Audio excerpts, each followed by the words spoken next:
Do you ever hear this? I love it, but it's too expensive. It costs too much money. The kit's too much. I can't afford it. I don't have $99.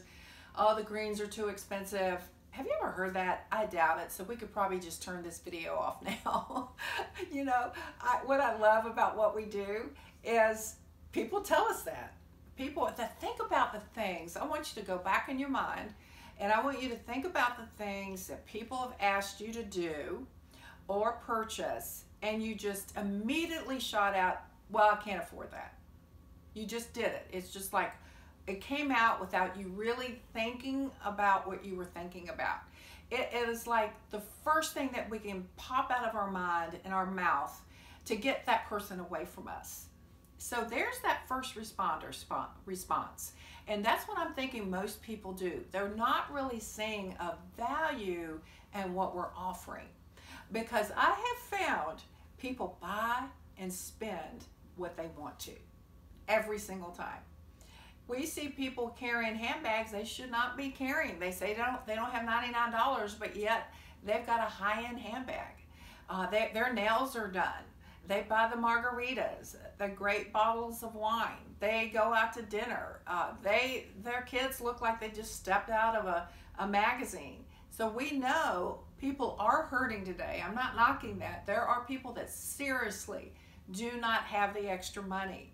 But we also know that people that make that decision, that they're going to come up with it, they find a way if they truly want it. So how do we overcome this? As that person that's reaching out and we're asking people to try our products or join an opportunity and they say, I can't afford it. Here's the best comeback. If you could afford it, would you purchase it? If you could afford it, would you buy the kit? And then I want you to zip it and sit back and listen. And if they come up with another reason, which more than likely they will, well, I just don't, let's say it's the product. I just don't really understand what this product is. And that's usually the reason why they're not interested or not willing to put their money down. So that gives you an opportunity to continue the conversation. Then you ask them, well, what about it do you not understand? Because on my feed, you were going, wow, you were really commenting. There was something there that got your interest. Now, if it's on the kit, you could say, all right, if you had the money, let's say you had the $99 right here, right now, would you come on board? And most of them will say, well, no, I really just don't know if I could do it. So it's never usually the first response. And it's typically not the second. It's not even the third. A lot of times it's the fourth. It's the fourth. So I just continue to ask questions such as, okay, if you could afford it, and let's say they asked or offered after that, I don't have the time.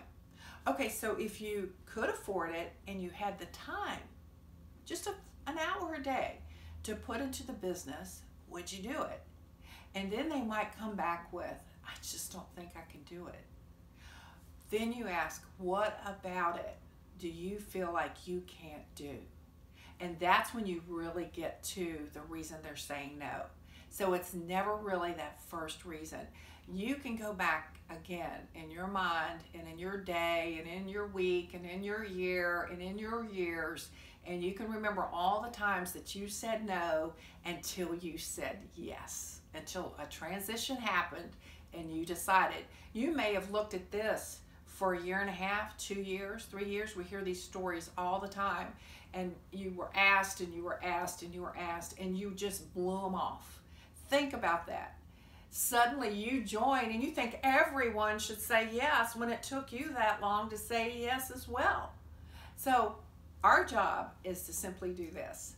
Just keep asking and asking and asking, and at some point they're going to say, yes, I can do this. It always happens.